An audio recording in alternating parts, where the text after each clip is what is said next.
No.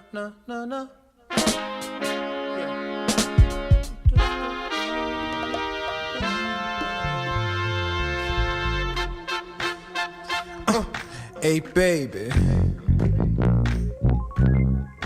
I'm about to be real transparent with you. I've been waiting by this door, just to have a little conversation with you. So don't think I'm creeping.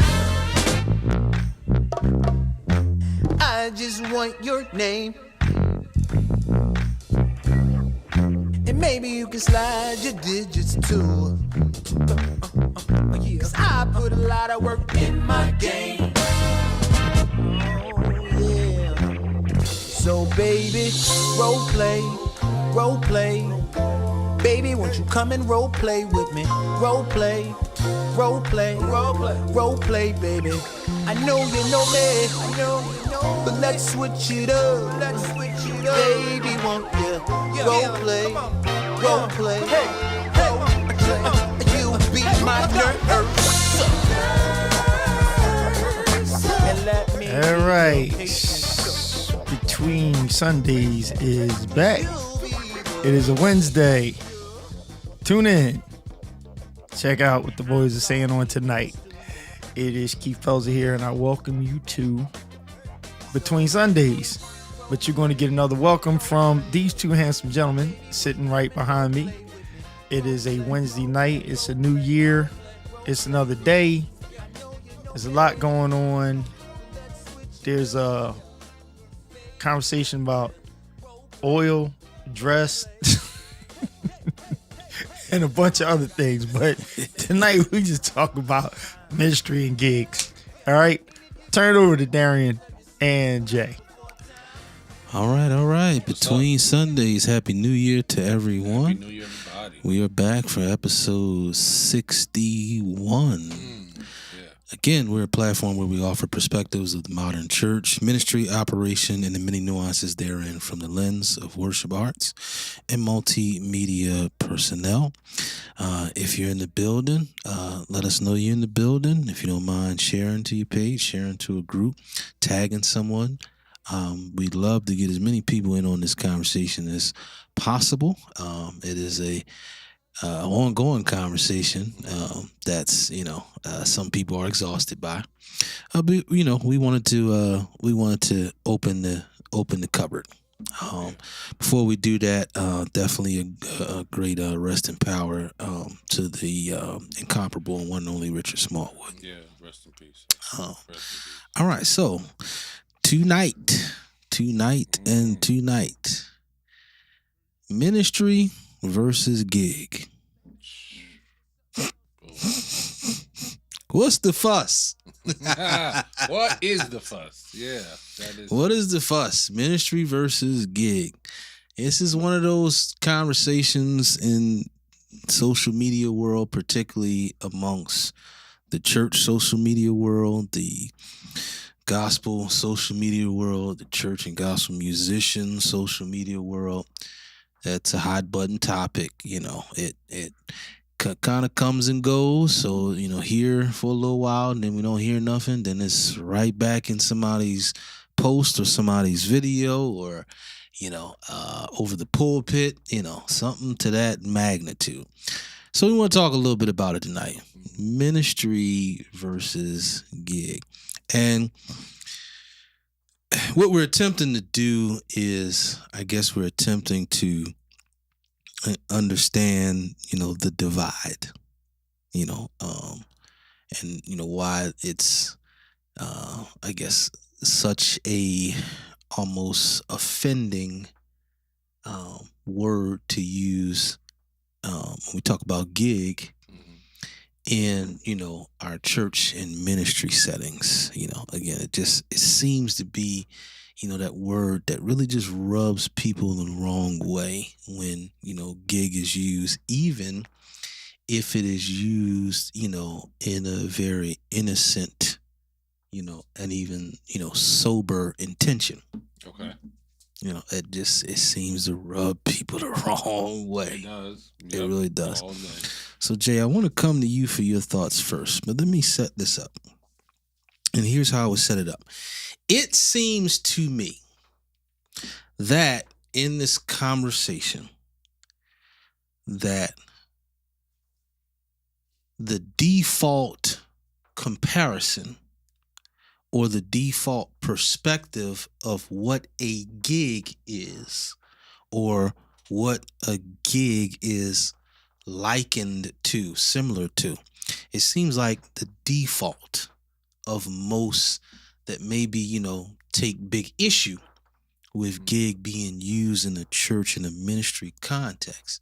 It seems the default perspective is that they understand gig only in the light of a club environment. Mm-hmm. Right. That's what it seems to me like. It seems like it's only really thought of in a club environment and not really having any connections to environments that don't have to do with club, environments that aren't connected with alcohol, environments that don't have proximity to weed. Oh, wow. Okay. That just, again, from what I've seen, again, those who take the most issue, it seems like they're always kind of pulling reference of a gig from the club environment or very similar environments. Your thoughts, Jay? Well, let me say this. I know this is a very hot topic, and it would seem that from my understanding of a gig, and Pelza said something really good, God is good. That's what gig stands for. I was like, man, I'm going to use that. That is wonderful. But from my understanding, I saw something that I think really kind of put it in the box. If you can get fired, it could be called a gig. I don't believe a gig is based upon money. I believe it's a performance that is based on of some sort. And when you hear the word performance, it's almost as worse as gig. When you go to any ministry and you say, they don't want to hear, hey, you perform well. That's almost cussing. I didn't perform. I ministered. Yeah. Performed. Ministered. Maybe executed is a better word. Either way, it's an action. Yeah. And so I'm like, okay, I see why the church don't want to use that particular word, but like most things, the truth never is hard to hear sometimes because we don't like the way it sounds. We don't like the word perform. We don't like to say that, especially in our realm. You performed well. Yeah. But at the end of the day, that's exactly what you did. Whether it's ministry or not, there is some type of skill that is necessary. Mm-hmm. So if there is a skill that is necessary for your job, then yeah, it could be said that it is in retrospect a performance of sort. Mm-hmm. Do I say performance? I don't say performance. I'm going by what I believe is said around, the gig thing, if we don't want to call it a gig. Is money exchanged? Okay. Then yeah. It was a performance done for an exchange of funds? See, I'm just breaking it down to the nitty gritty. Yeah. If you're late a certain number of times, can you be fined or does your pay decrease? See, we don't like to go there. Yeah. We like to pretend. No, that's a wrong word. I'm sorry. we like to say what is better heard through easy listening. Mm-hmm. If you're late or you don't show up because of sickness, and most musicians don't have the type of situation where you still get compensated if you're sick. Mm-hmm. So if you're sick, is that still on the table where you would get a full paycheck? Mm. See, all these things I would say, okay, you can't have one without the other. If it's going to be strictly, let's call it ministry, Mm-hmm. then that would mean for me that if something was to happen and I wasn't able to perform, then that means ministry takes over and you're now blessing me with this because it's necessary. I need it. Mm-hmm. Still, I might have caught a flat tire. Yeah. The wife may have been in the hospital. Different things may have happened. Mm-hmm. But if I can still get fined, docked, however you want to put it, Mm-hmm. fired, or suspended, I don't like to use that word either. Yeah. Sat down. You know, sat down. If these things are the same way, you get like the three rule or whatever. If you're late 3 times, Mm-hmm. which one is it? Yeah. Is it ministry? Because when it comes to for me, I've heard ministry used for the church purposes for their purpose, but when it comes to musicians, it's now this is your job. Mm-hmm. But if you need something, now it's ministry. And I guess here's my thought, because I'm thinking to myself as you're talking, I'm thinking to myself, okay, what if we were to change the frame of reference of gig? Mm-hmm. If we were to change the frame of reference, where again, the frame of reference doesn't have any connection to alcohol, Mm-hmm. doesn't have any connection with, any type of drugs, right? So if that's not the frame of reference, then I'm just asking myself, Mm-hmm. all right, what is it about, I guess, the perspective of gig that is anti-ministry? Well, to be honest with you, if I may say, Julian says something really interesting. I'm not going to repeat it because I'm not going to say it. But you have different preachers who won't come to your church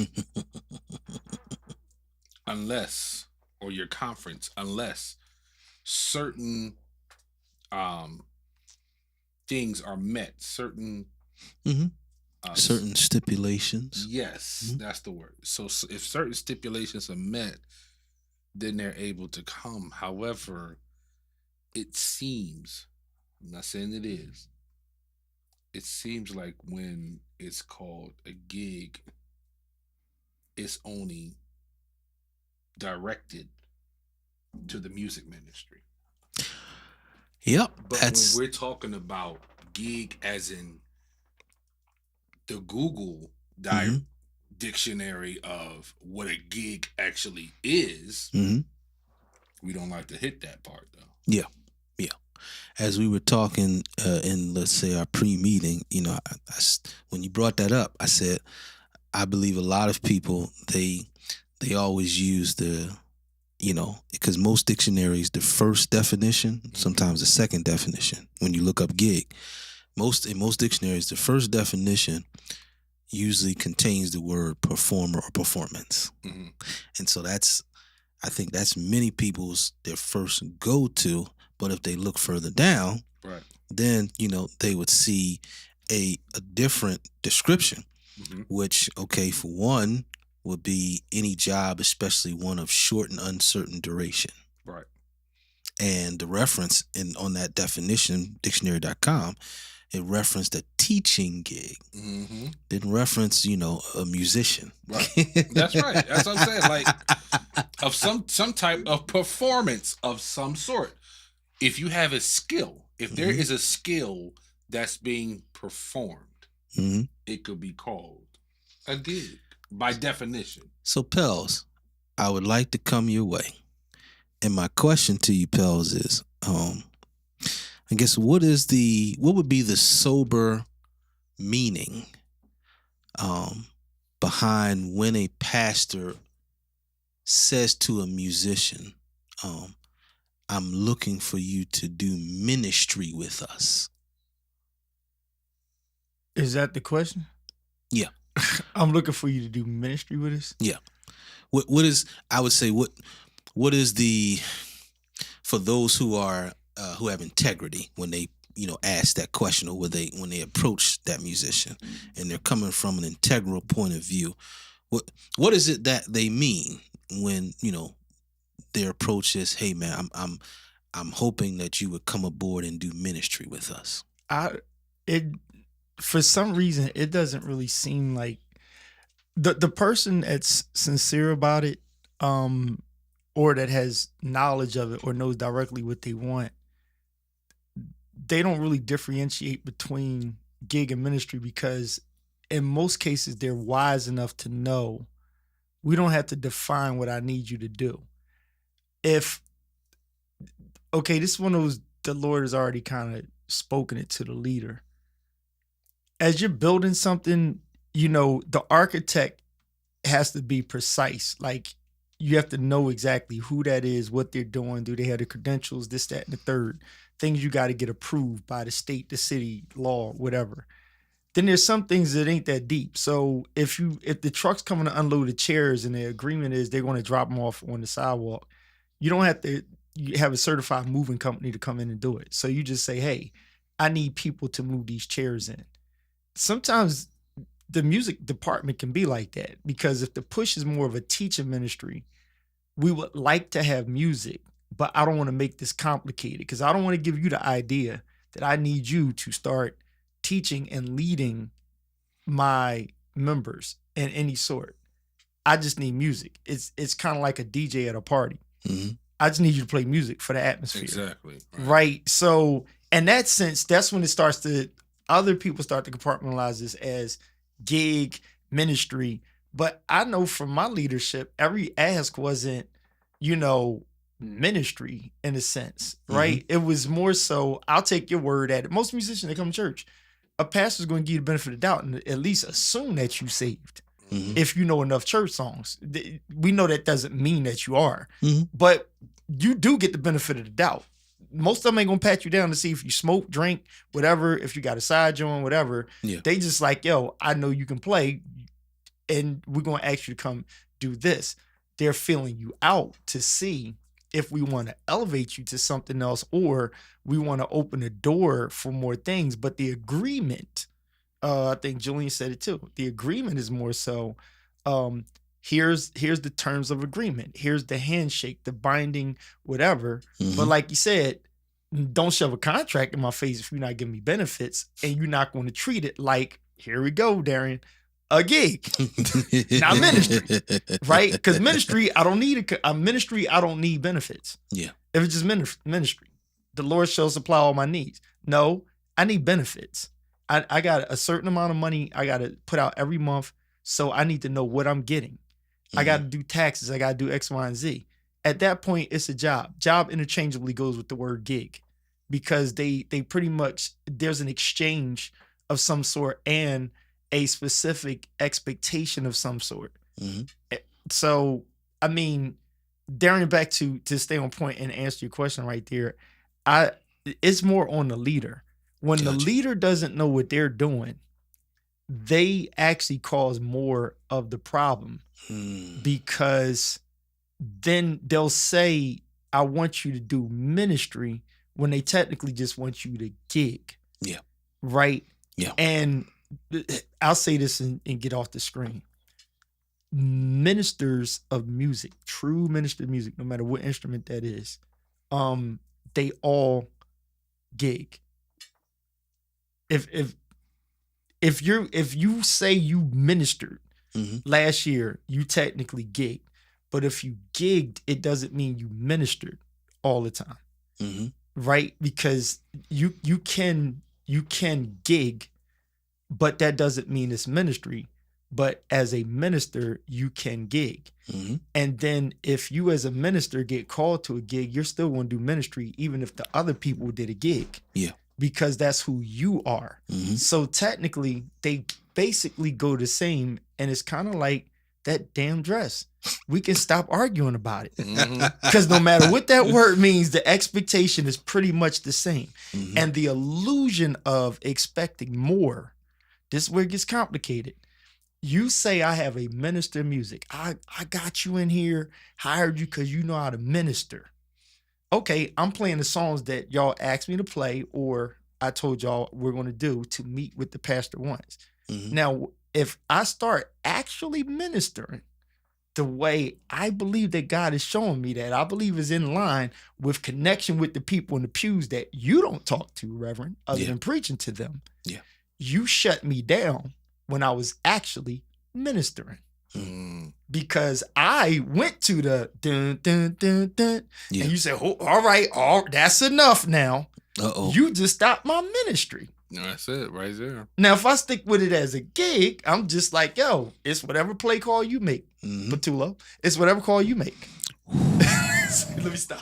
No, I sir. love that, Pels. I love It's, that. it's, Let me- it's the So- gig part is whatever call you make. Now, if you Yeah. ask for ministry, a lot of times the pulpit don't agree with Mhm. ministry. That's So right there. I want to take that. Darren, I'm sorry. I'll say Go this. ahead. Go ahead. As long as I have been pastoring and being a musician before pastoring, I've had musicians come in that knew how to read moments better than me. And that's the all things work together, because I was so tapped in on my sermon, Mhm. so tapped in on the grieving family. I don't know what to do over here. It's on you, bro. You got it. So if you start playing another song, I'ma flow with it. And when you believe that is done, we done over there? Got it. Okay. I'ma stand up and preach. I'm not even trying to control it because you're ministering. That's worth repeating. Somebody didn't quite hear you, Pels. That's worth repeating. Pels said all the time that he was musician first, and then even pastoring, he's had musicians come in that were able to read the moment Right. better than he was at that particular day. Mm-hmm. Not necessarily overall, Mm-hmm. but maybe just in that particular situation. And mind you, we're not talking about Pels being at a guest church. No, we're talking about him being Mm-hmm. at the church he was pastoring. Yep. That part's not talked about enough. Can I Talk ask to you me. a question? I agree with what you said, Pels. Mm-hmm. Let me just put a wrinkle right there. Go ahead. Does reading the room have anything to do with salvation? I believe so. But if you want to take it a step further, I'm listening. Is it skill or is it salvation? Oh, I get it. It is skill. No. I'm asking that for a reason, because if reading the room, and I'm then just asking the question, Mm-hmm. if we're talking about ministry and we're talking about reading the room, well, even in concerts, they've been known to read the room. Dude, a DJ reads the room. I was just Exactly. talking to a DJ. You know, does that have? So it has nothing, because, and here's where I'm going with it, because I'm like, is it possible? And I think Deep touched on this a while ago, that even from the beginning, the way things start out, well, are you here for? We need you here for ministry. Well, when you read the word, the Bible talks about musicians being skilled. It said nothing about salvation. Now, I understand morally that's what we would want. But at the end of the day, Mhm. We know more skilled musicians that can come in and read the room and play like nobody's business.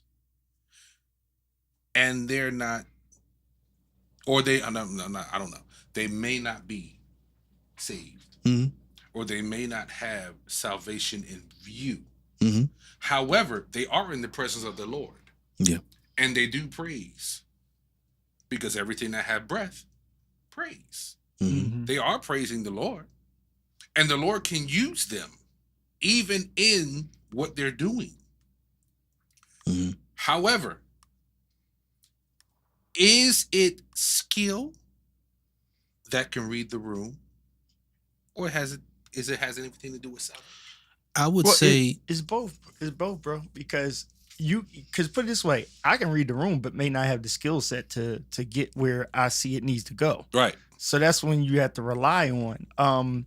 Hey, let's use our boys as the hack as an example. When he's with Brandon and them, he's not touching the keys. Right. But because he knows him, I see him in many situations where it's like he's a beast on the organ. But He is, for sure. at the end of the day, when he's standing up, now he plays way better than me. But that was me in the pulpit as a pastor. So just think if God called him the pastor. Yeah. Imagine what kind of ministry he might have, because he knows where it needs to go. Now, one of the younger boys could be better than him on the keys. And they have the skill set to get it where it's going. So to your point there with reading the room, the skill set. So even if you go old school biblical term and say skill, right? Skill is pretty much assuming the ministry is in the skill, or the skill is in the ministry, right? So if God puts his hand on you and blesses you, and God does his supernatural in you, you should expect skill set to come out of it. But here's my question is though, pals, is salvation required to minister to the people though? Because false prophets preach. Yeah. That. And they preach very good. Yeah. Right? You can follow, and they can tell you, follow along with me. And it's like, that's what we say. Right? But it's the heart in there that we start to slide into that sheep, goat, wheat, tares, all of that stuff. God will do the separating. So we don't need to waste our time trying to do it. Then it comes back to, again, the problem with leaders and this is a segue to something else. Don't do it. But again, why we don't realize that most ministries now should look like Pastor Jalen Hurts in the huddle with the musicians praise team and others. Right? It's kind of like if Jalen Hurts is a pastor, he just, walk up and be like, y'all need to talk to everybody else. No, y'all need to gather around, because what we about to do, we all got to be on the same page. So that whole pastor separated from the music department, and the music department takes up 80% of your service is absurd to me. And I'm going there a little later. Okay. I'm going there a little later. That's still absurd to me. Going back to your question, Jay, how I would answer this, salvation is the destination. Okay. The skills are the vehicle. Right. So some, as Pelzer said, some even false preachers. Well, they're preaching. They have a skill set to preach. Right. Now, they may not be pointing you to salvation, but those who are not false preachers, who have a similar skill set, they're using their vehicle to point you to the destination. So, like reading the room, particularly in our church and corporate worship environments, it's a vehicle to point towards salvation. Right. And that vehicle is not always driven by someone who is legitimately saved. Right. And here's the thing. I totally agree.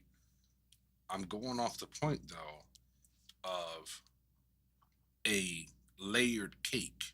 Okay. So if we're layering the cake in, let's just say gig is the top of the cake, and then you have ministry that's right underneath of it, or which one is it?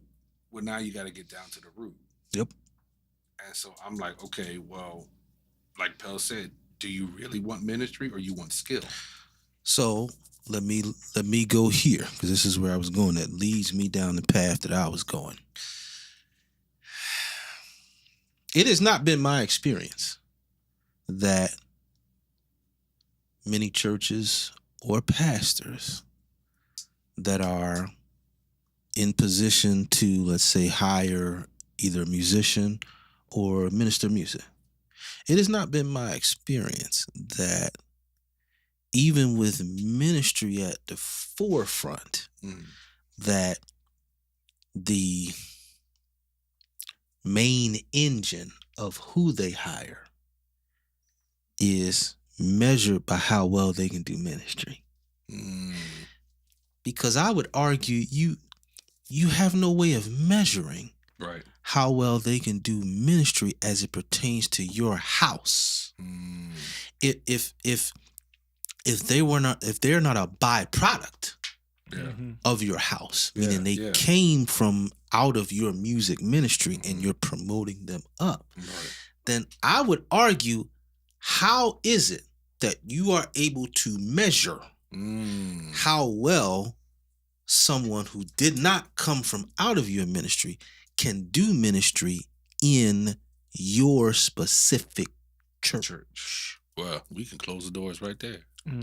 That's good. Yeah. And so if that be the case, then we have to admit and embrace that the driving force behind who you are hiring is skill.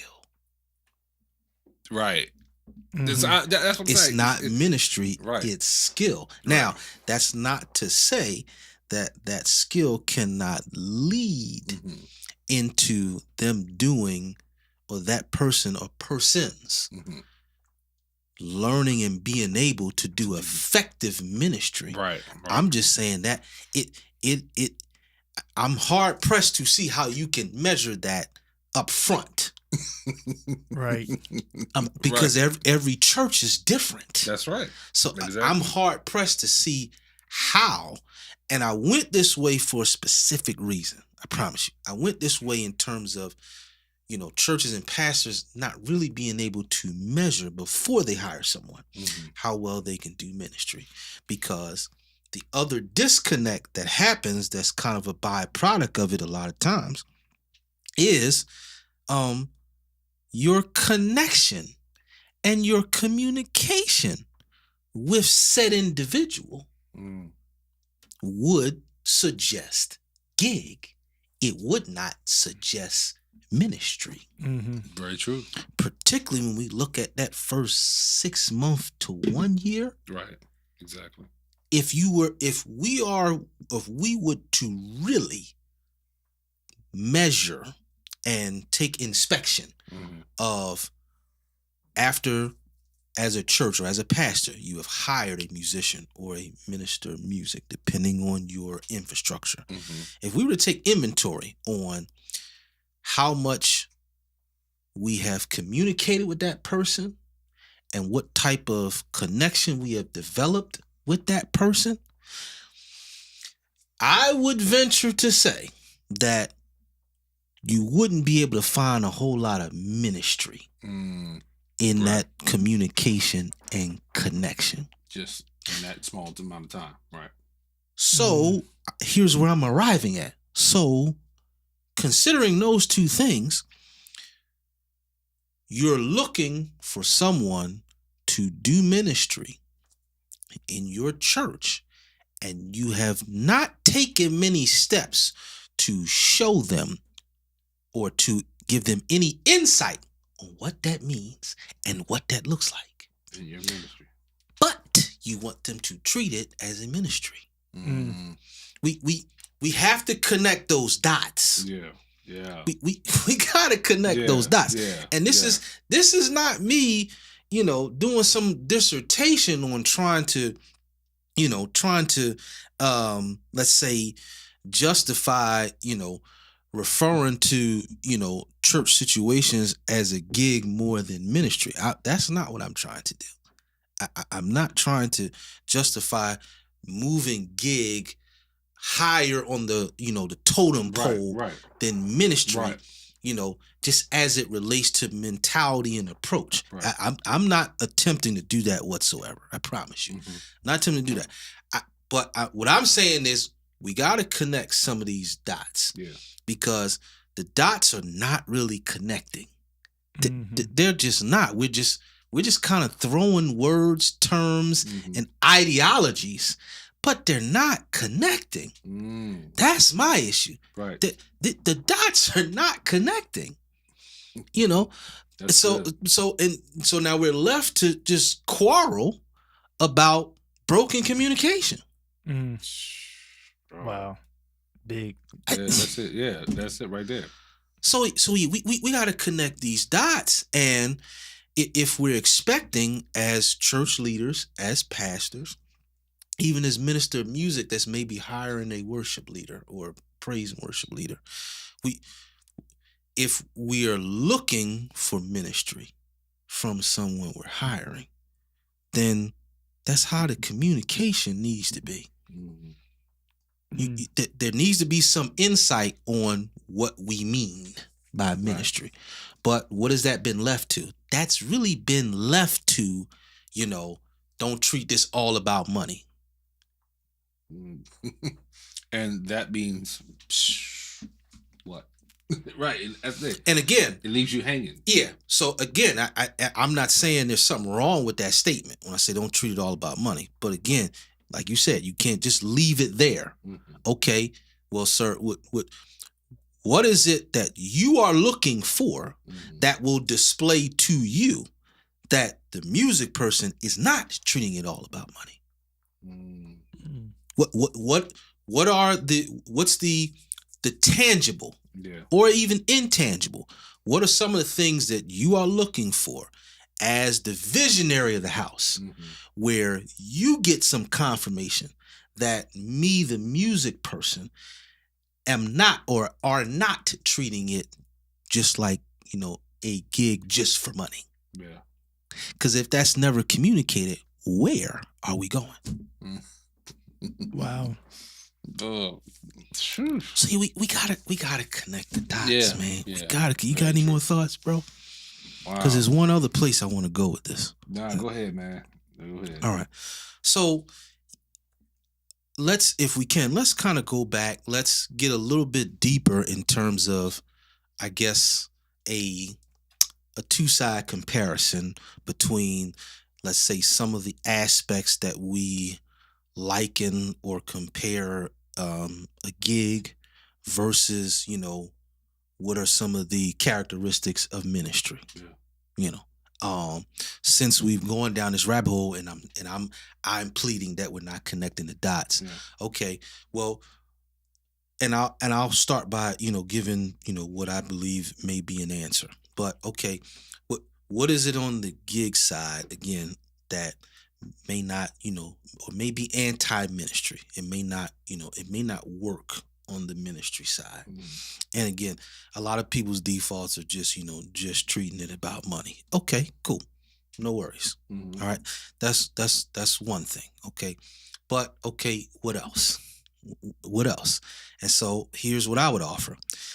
I would offer on the ministry side that may be a little bit different from the gig side is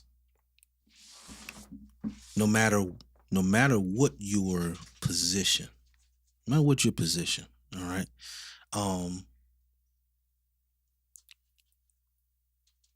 how much are you investing in yourself in regards to, or as it relates to, being an asset to the house?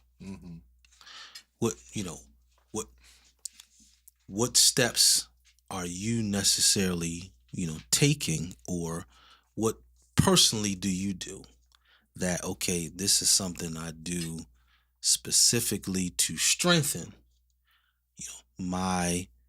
what I can bring to this ministry? Yeah.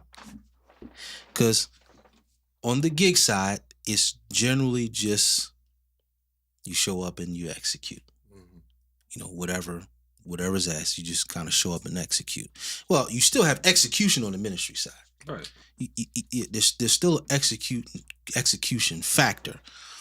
But there are some things, and you and I, we've talked about this before, mainly when we were talking about kind of some aspects of, playing organ or keyboard in worship services and those moments. Pels brought up the moment. So some of those aspects, it's not something you can go to school and learn. Right, you can't teach it. Yeah, you can't teach it. And then, sometimes even what's not teachable, I believe that there is a way that God reveals to you based on the time you spend with him. He reveals a strategy that you can use to foster those moments as a musician. Yeah, for sure. And that strategy that he may reveal to you, he may reveal it reveal it a totally different manner to another musician. And so they have their own strategy for that moment, still being able to achieve the same result. The same goal, yeah. When it comes to, for instance, when it comes to accompanying a preacher, there are some principles, but there are a lot of different ways that you can execute the principles. It's not just one way you can execute the principles. There's a lot of different ways you can execute the principles, particularly if you are in tune with who you are accompanying. Yeah. So again, that would be an example of, the something that can show up on the ministry side that may not be a requirement of gig. But there's a lot of things that are required equally on both sides. Yeah, agreed. And that's, I think, that where you started, that was really what you were conveying, is that it's a whole lot of similarities to the point that maybe we're putting a little bit too much negative energy on pinning them against each other. Yeah. Hey, when you think about let's take DJ Active. He is Janet Jackson's DJ. Right? So for many people who don't know, DJ Active from out of Philly, he's basically the DJ for Patti LaBelle and Janet Jackson. So when he's going out with them, he's going out with them. When he comes home and he's not on the road, you may hear him say something like, I got a gig at Time. Yeah. I got a gig at this. I got a wedding gig. It's a wedding. You're not that couple's resident DJ or something like that. It's your friends. They want you to do it. Me, I might say, I don't really use this term. I might say, I have a photo gig, right? But if I'm doing pictures of my wife, it's not a gig. Yeah. I'm doing it because I have a relationship that's not like contractual or it's like on off. There's some ministries that will have musicians there, and the reason why interchangeably it leans into, these two words are like saying John.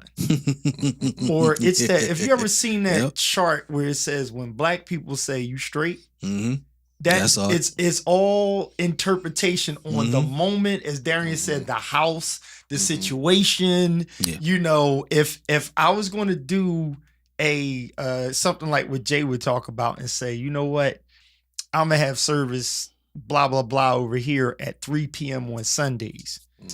The people that I ask, I'm not offended if it's like it's a gig. I got a Sunday afternoon gig with Keith. I'm not gonna rebuke you. Yeah. Because depending on who you are saying it, I'm gonna think that you do ministry in your gigs.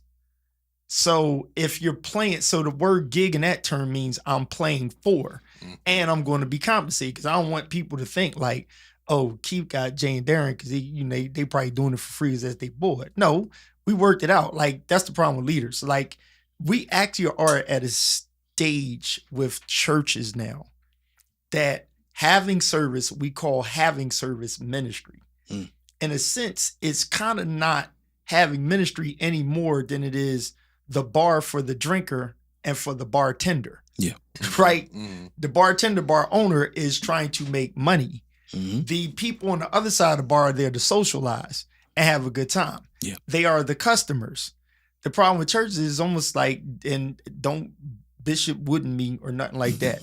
What I'm saying is some of it is like a bar counter. Yeah. Right? There's a serving and there's a consuming. The consuming, the drink ain't right. You say, yo, this ain't right. Can you fix that? Because you want to walk away happy. If they don't get it right, you're not coming back there. Yeah. So the house has to serve. Now, if you want to become part of the team, you can do it in your skill set. You can feel what you're doing, or you may not feel it. If you don't feel it, then it's basically a gig. If you feel it, it is ministry, even though the other people you playing with, their mindset can be gig. I seen Lundy say something about, mindset and how it is. We have to get back to individual first. Let every man examine himself. So whether I get 5 calls to play this weekend, whether I call it a gig or whether it's called, they ask me to come do ministry. Here we go, Jay. Here it is. Whether they ask me, I need you to minister, or whether they say, I need you to be there. Either or, it still need to end up in, I need a check. Right? Yeah. I mean, honestly, whether it's in Jesus' name or just with, in TD Bank or, Bank of America, I need a check if I'm coming out here. If not, I can minister at home. Right? If it's all about doing ministry, I can do it at home. So you need me there to fulfill your production. And what I'm getting at is church now technically is, and that's another tough word there.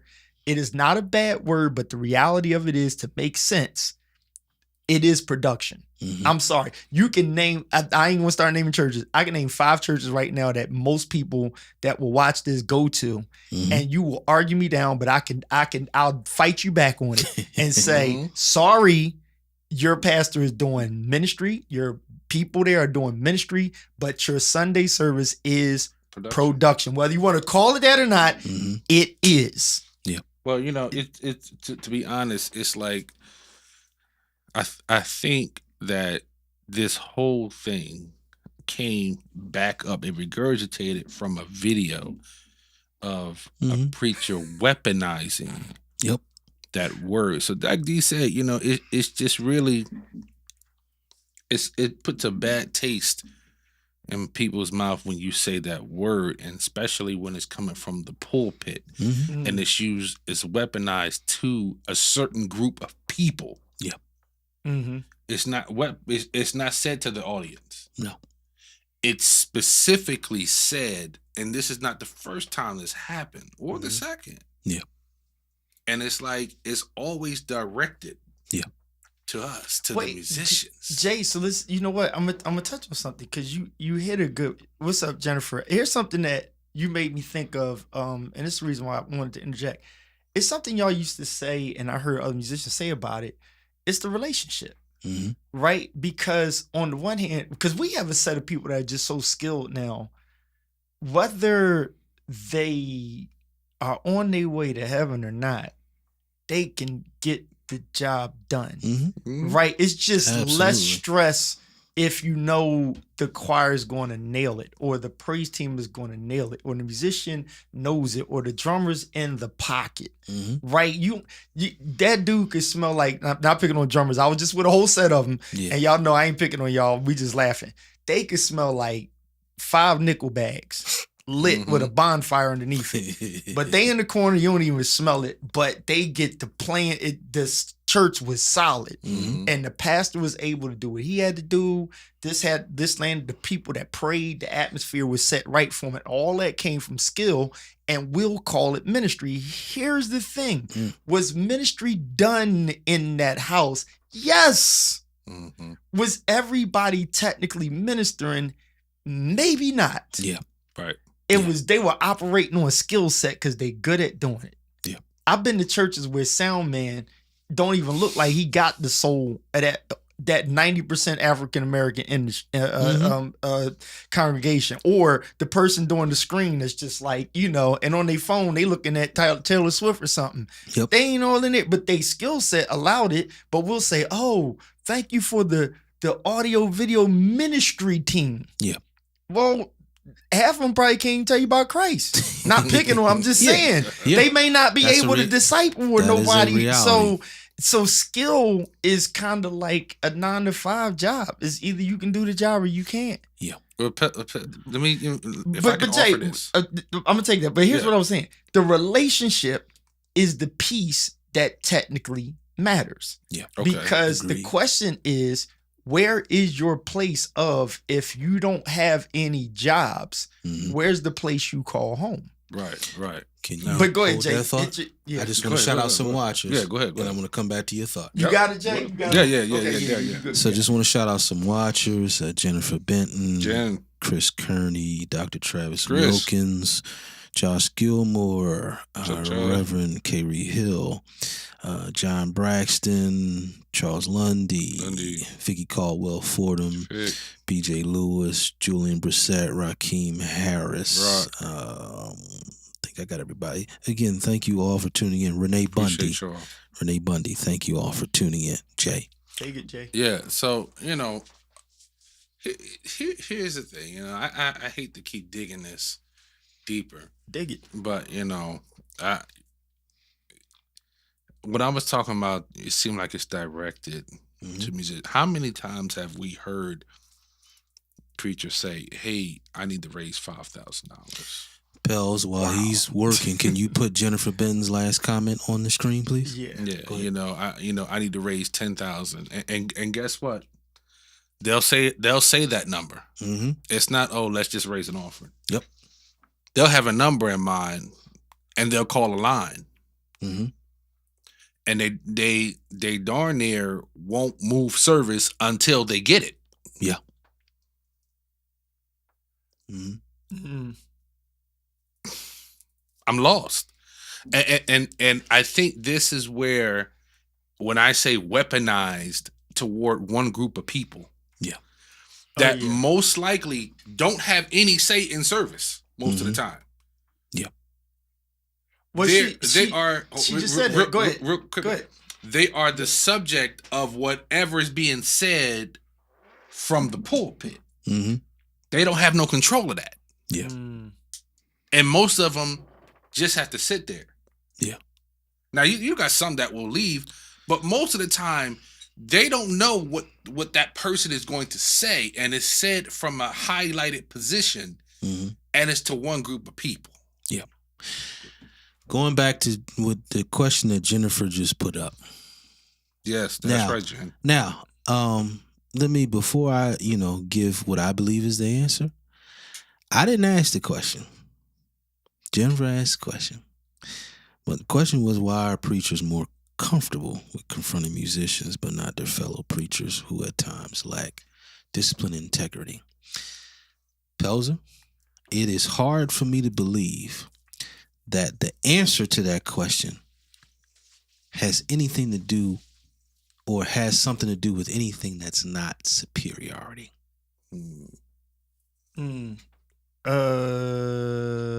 So the nuance of that, where she's saying, she said, why do preachers feel more comfortable with confronting musicians?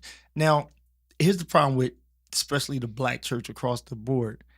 In some ministries, right? I'm gonna shout out a good guy because he took care of us. I don't know what anybody else experienced with him. I'm not saying that because there's something wrong. That's my buddy. Pastor George Gibson, back in the day. Yeah. John Roberts, myself, Maurice Welcher, Ernest Miller. We would leave our churches and go to Pastor Gibson's church.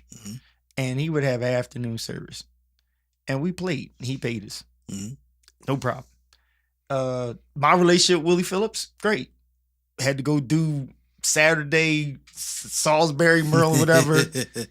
Put gas in the car, fed us, and whatever he got in his pocket, he broke us off. He paid us. It wasn't he wasn't going to get no 5,000 bag and giving us a penny. If they gave him 1,000, he made sure, hey, this is what I need, and make sure everybody eat. And it was transparent. So shout out to Willie, right? A few others. Joe Adams took care of us, made sure we ate, whatever. We run across the bridge. There's some people in this situation, pastors are more likely to go in at people when they know that they are taking care of them. When they not, they kind of flex like they, care. So to a point, they're more comfortable confronting musicians, but not fellow preachers, because it's like some of those fellow preachers, they put in tithes and offering the plate that you need. You piss them off and their family leaves the church. Yeah. And then you can't pay the musician. Right. But you either bluff with the musician, or it's because you technically are paying the musician and you think they need you until they don't. Yep. And then your behind is stuck. Yep. But I've seen many of pastors play that game. Now, me, I'm not even call it a flex because it wasn't intentional. I've dealt with some musicians that was like, listen, I'm not here to fight you. I'm not here to argue with you, but do what you got to do. If you roll out, the good news is, and I'm not throwing in your face, I can play. Right? I'll just keep it 100%. Like, yo, if that's what the problem is, you do what you doing because I'm good. Yeah. Now, when other pastors will be like, yeah, see what you did. You can't do that, brother. Because if they roll, you don't have no backup. So, yeah, it is an easier flex on musicians for pastors, either one or two things. Either they're intimidated and they try to throw fear into you, or the other ones is like, hey, you came to me and I got you the salary you wanted. So if something don't go like I wanted to, or here it is, Jay, you were actually doing ministry and I'm jealous because everybody's putting the attention on you. All right. So you're conflicting with me, and see how close that is. Oh yeah, it's that close. Yeah. So you said with the other preachers, with fellow preachers, it's like either that other preacher has their own church, or if they in your church, they're not the main pastor, so you can just sit them down. But the musician always has to be heard. Yeah. So Jay, we got about 10 more minutes. Let me, if you don't mind, I want to go into the Lion's Den and open the door for you. There we go. Get it, Jay. All right. As we're talking about this whole ministry versus gig, well, you can't serve two masters. Oh boy. I'm muting my mic. Oh boy. I'm muting my jaw. Jeez. That's so tired. That is so tired. Now, let me put a little bit more on the canvas here. Many musicians, some of y'all, many musicians, and I would say the majority of minister musics, they have a very above average skill set. And so because they have a very above average skill set, they are either one, able to make all or majority of their living with their skill in and out of the church, or they are able to supplement their living, how they make their living, in and out of the church. Because again, they have an above average skill. They don't have the skill set of. They don't have the common skill set that you find among volunteers. Yeah. They have a professional skill set. And so a professional skill set, it is something that, again, either one, it can afford you the ability to make all of your living, a good portion of your living, or supplement your living. Yeah. All right. So with that said, if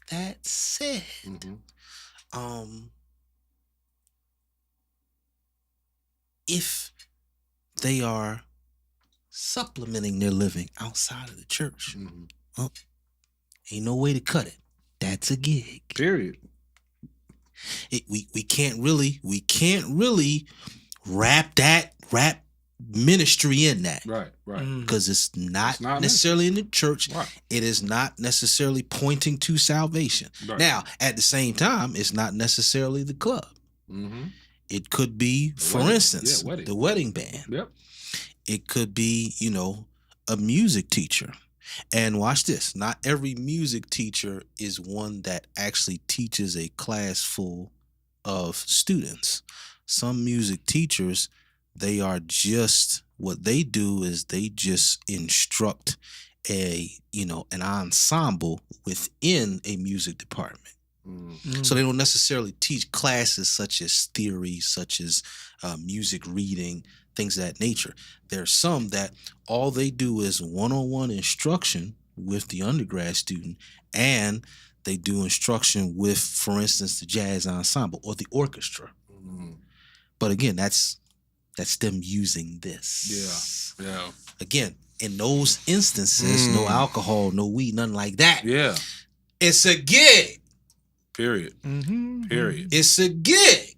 So are we suggesting, are some of the super religious, are we suggesting that the music teacher is serving two masters? Say that, Doc. Wow. Say that. I'm just asking for clarity. Mm-hmm. When we use, like Pell said, that overuse, that exhaustedly used phrase, when we use that, is that applying to that person? Wow. Is that applying to the person that, they get hired, and you know this very well. Does that apply to the person that is hired by, let's just say a thriving company for the Christmas party? And for the Christmas party, they want 1 hour where it's just a musician at the piano playing Christmas tunes. Christmas tune. Right. Yep. That's what they need every year for their Christmas party. Yep. Is that serving two masters? Good one. I'm just looking for clarity here. Yeah. I'm just looking for clarity and consistency. So I really hope that, maybe we start being a little bit more careful when we're using those things, as you said, as weapons. Yeah. Your thoughts, bro? It just seems that,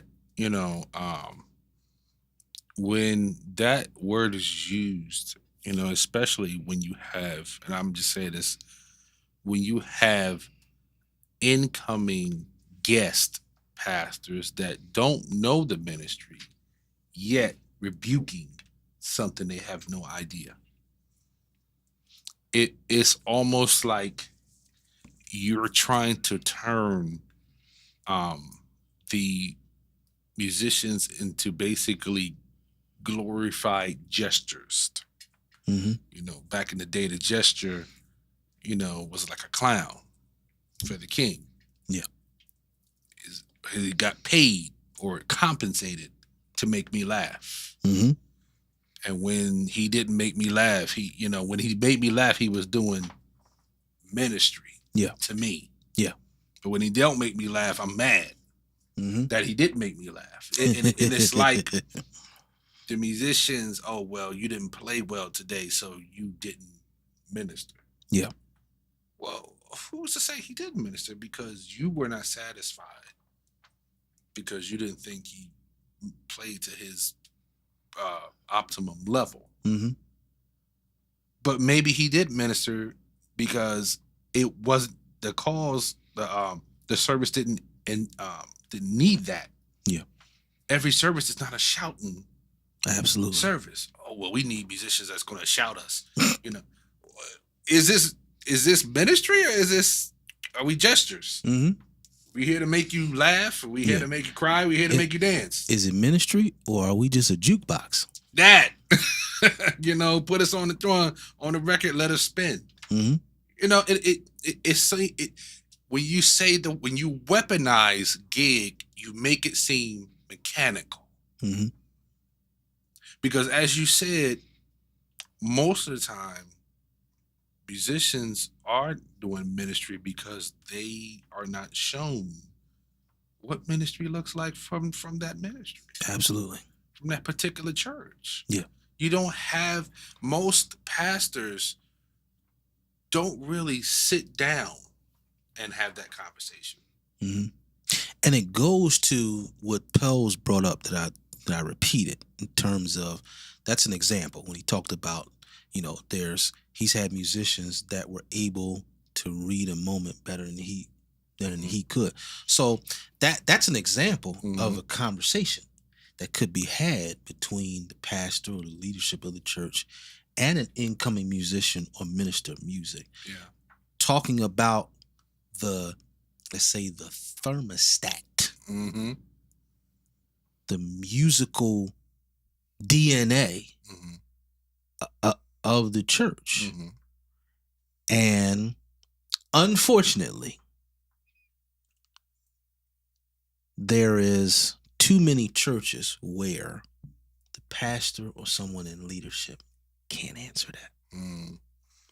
They cannot answer what the musical thermostat or the DNA of the church is.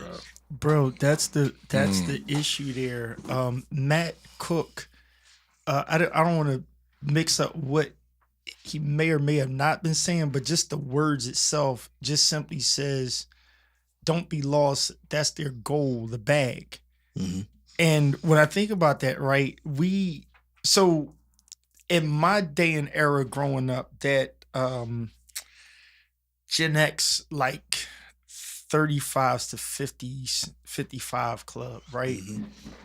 We actually had like a fellowship that had skill in the fellowship. So then if in your fellowship, you were fortunate enough to have a great musician, you had him in there. And we did have it where it was, if somebody was real good outside of that, we could, like my cousin Tremaine and I and a few others, we could like get the skill set from secular in most cases and bring it in. The reason why John Roberts was so dope because he was taking jazz lessons and stuff in school. Not because he was with Paul and Peter and them. Right? He was out there learning this is how you play jazz, and that music is 90% in a club with drinks, alcohol, whatever. It's secular. It's not a Bible reading. It's learn this. Read the music, right? Other people are in plays and stuff. People are in speech classes in school and stuff. So then they read the scripture a little bit better than somebody else in some instances, right? Don't mean that they got an anointing. They just skill set it. Somebody else, they're doing account work. They learn the money. They bring that in. All of this is secular stuff we pouring into the church. Yeah. And then we bring in this word ministry, and it's kind of like we don't know what that is. Today, again, I'll repeat again, we are at the crossroads of it is production based. Production based is not sinful. It's production based. That's why if you go to Jersey Mason posted something that was like some people got mad with it, but it's facts. I see many small churches that they're forced to try to mimic production while calling it ministry. Yeah. But you take that music out of the church and they're lost. They're just as lost as a black person having a 50th birthday party with no DJ. Yeah. Right? That's true. You can have the best food in the house. If you ain't got no music at least you gonna find a cousin that got a good playlist in his phone and hook it up to the speakers so that you can play it to have some kind of music. Yep. Because you need it. But in church though, we will sit there and we will weaponize, like Jay said, we don't need y'all, this, that, and the third, make people angry. But at the end of the day, you are not going to have a Sunday fellowship. I'm sorry. You're not really going to walk into nobody's church and stay in there if the music ain't at least on par. Because nowadays, if that preacher is that good, you're going to be like, what's the IG, what's the YouTube? Yeah. But I'm not coming here to fellowship because I don't feel nothing. Or the speakers is bad, or y'all shout too long, or y'all don't do nothing. It's dry in here. Yeah. And people that really want the word, they know how to find the word now. So if you want to do it, you do have to plan this and put it together. Right. So again, I'm not going to name the preacher, but somebody that's not here all the time, when they coming down, they got the production set up right. Yeah. And you know what? It's a draw. Yeah. Just bottom line, it's a draw. At least if I choose to show up, I know I like to feel it. I'm still an atmosphere guy. I do not tell nobody that I don't know from church. I do not minister them based on where do you go. Because I don't know where to sing you now. Because if you like music, that might not be what you need. And if you like good word, the music and the fellowship might not be there for you. So fellowship it's weird now. But when you take what musicians are struggling with, they're actually going to keep going for the road if the structure ain't right in there. Yeah. And side word to musicians that you got to start paying attention to, you got to read it better. And understand you can't be frustrated if you went to a church with 20 members and they negotiated with you that they're going to pay you this and then something changes, or you start getting the, oh, you not ministering enough. No, what they mean is they ain't got the bread to pay you. Right. That's the part. That's the real. That's the the part. real thing. Right. And nobody's going to keep it real. Somebody got to say it. Somebody gotta It's say not it. always what it seems like. So Yeah. stop being intimidated by like, Speaks. oh, you don't have, because I've seen musicians really trying to change their walk and get better. And they've been oozy down by ministries telling them they ain't this, they ain't that, they ain't got anointing, this, that, third. I'm like, y'all have no idea. That brother was really trying to get himself together and y'all failed. Yeah. Y'all failed. They was really going to take the discount and everything, but y'all lost it because you tried to be so holier than thou. Yeah. Yo, Rob Speaks, bro. Yeah. One last thing. Can you put that comment where's by he at? Rob Speaks on? Here we go. Irony. Is Yeah. that it? Okay. Yep. Here we go. Have at it. Shout out to some more watchers while you guys read that. John Danny Brickhouse, Rob Speaks, Bro. Nick Hill, Aaron Jackson, Derek McClain. Thank you all for tuning in, and Matt Cook. McClain. Thank you all for tuning in. That's Yeah, good. That's good, Yep, man. yep. Good. Last thing, and then we're gonna leave Jennifer, you all you starting. tonight. You right. Yep. True for creative as well. Yep. Mm. So let me not. Let's say You want to back up there? no, we good. Okay. Let me not, let me not neglect the ministry side of things. Let me say this, and I'd love your thoughts on this, Jay, before we get out of here. Going back to, let's say, the church, the pastor, that, they would like ministry to be more of a driving force when they're hiring a musician, a minister of music, whatever. All right. If it is going to be your approach to inquire the person whether they are saved, if that's going to be your approach, which I don't take any issue with, but if that's going to be your approach, then one of the ways that you can, at least to a degree, measure the level of ministry or the ministry ability of a potential candidate. Not necessarily before you hire them, but after you've hired them. One way you can measure, at least to an extent, is if you can see fruits of their own personal relationship with the Lord Jesus just naturally come out as they are serving at your church. Yeah. And it's not necessarily just they come, they play, they go home. But you just see a little bit of evidence, and it might be a lot of different ways. Yeah. It might be, for instance, it might be in the form of, maybe staying behind rehearsal, working with the challenge drummer, putting a little extra, 10, 15 minutes working with him, talking with them.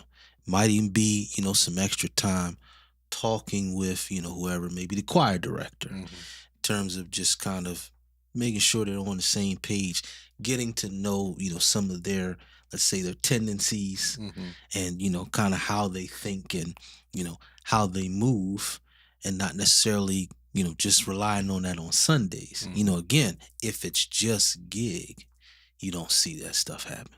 Yeah. You don't see the musician who truly has no ministry in his mindset or in her mindset. You will not really see them staying longer than what is required. Right. That's the truth. Generally speaking, you're not going to see much of that, if at all. But the key to that is going to be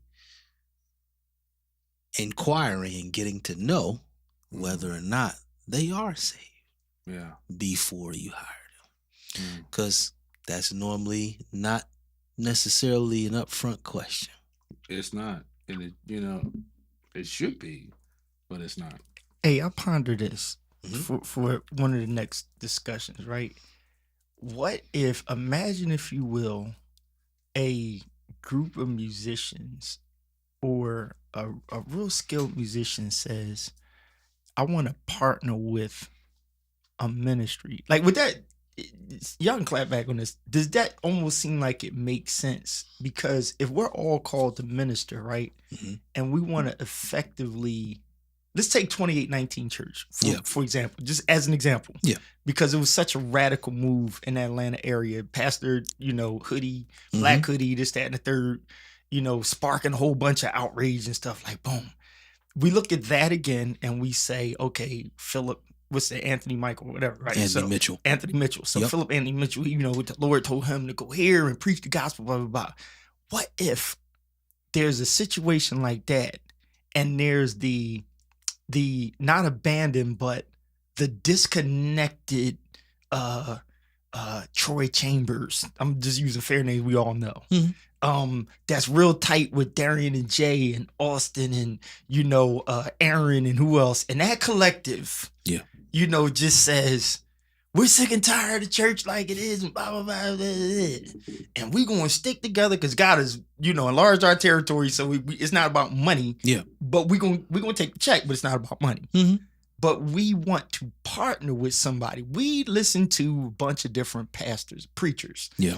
And we're looking for the preacher that has stopped pastoring, not Keith Pelzer particularly, but it's like, look, we like what you were doing when you were here. And all this wasn't lined up. And I'm like, yeah, I really, but I was feeling for you with that ministry. And it's like, okay, well, we're all here. Where are those ministries that sit down and intentionally say, here's the goal? Because now it's not, I need some giving music. Yeah. We're all on the same page. Absolutely. On, that we need to set the atmosphere because people are hurting today. I'm not the one just saying it. We're all kind of on the same page. Yes, sir. This is the vision, like, on what needs to happen. So if a Jay comes in and says, man, I was practicing this week and this, that, or the third happened, we like, damn, Jay, God was working to you. That needs to go in on Sunday. Yeah. The congregation needs to feel that, not Jay saying, I want these Negroes to know what I can do. No, we like, yo, we felt that, bro. The congregation need to feel that. Yeah. Or even this extended to the praise team, right? If everybody's pissed off and disconnected, where's the disconnected collaborative? Yeah. That shows themselves with enough integrity that it's not, we were just angry people and we're not crying about the past and still saying what's wrong and that's why I don't go there and go there. Yeah. Where are the people to come together and say, let's be intentional. We came here to gather. Yeah. That's what we came to do. And if we can draw more, but then we all have to lean in on that we all agree that Christ is center. Absolutely. That part. Not, I felt a breakthrough. The next sermon I know I'm going to preach is going to have to deal with, when does your breakthrough become your baseline? When is it your baseline? Yeah. Meaning all of the hell you done broke through, it should be your baseline, your stepping point, not something you trying to reach every daggone week. Yep. It's tiresome. Absolutely. I'm waiting to see it. I think it's coming. Absolutely. All right, we getting out of here. You got any closing thoughts, Jay? Yeah. I like what Pelzer said. I do think that it is possible to do that. I do believe that musicians, even though a lot of us respect each other, we have to be able to come together and actually, as Jennifer said, put the egoism out of it. Nice. Yes, sir. Because, as a musician, you have a certain level of ego by default. It is what it is. Nobody's that humble. Because if the truth be told, it takes a certain level of assertiveness to create what you're trying to create and to be a leader. Yeah. So there is a certain level of ego that has to be there. So it is possible. It's just, we have to get the egoism out. But I remember real quick before we get out there, I think I put up a video with a musician that was, as Pell said, ministering. Mm-hmm. And the pastor got upset. And he said, "Stop." The musician kept going. You remember that, Pell? He said, "Stop" again. The musician kept going. And then went up to the organ. He said, "You gonna defy me?" Now, everybody's still shouting and doing whatever they want. He says, "You gonna defy me?" The next part had me thinking, okay, this is not about ministry now. Your services are no longer needed.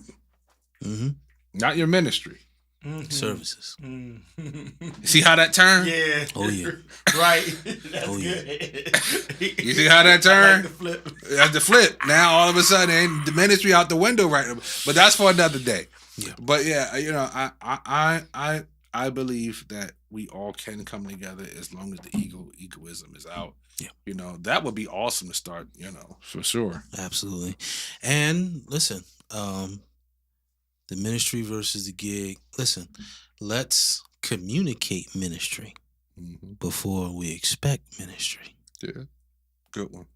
Let's communicate, connect those dots instead of just expecting it. No communication. Thank you all for tuning in again. Rob Appreciate Elliott Jr., I see you. Pinky Speaks. LB Yeah. Mutchison. Was it one other person? I think that's it. Again, thank you all for tuning in. Next week, we will be back on Thursday next week. We'll be back on Thursday, but I thought this was good to try out on a Wednesday. Thank you all for tuning in. Once again, I'm your co-host, D. Brister. Jay Morris. Rem Juice, take us away. Here we go.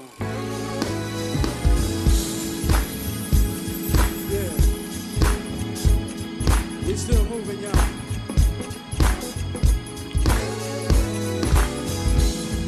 I learned from you over there.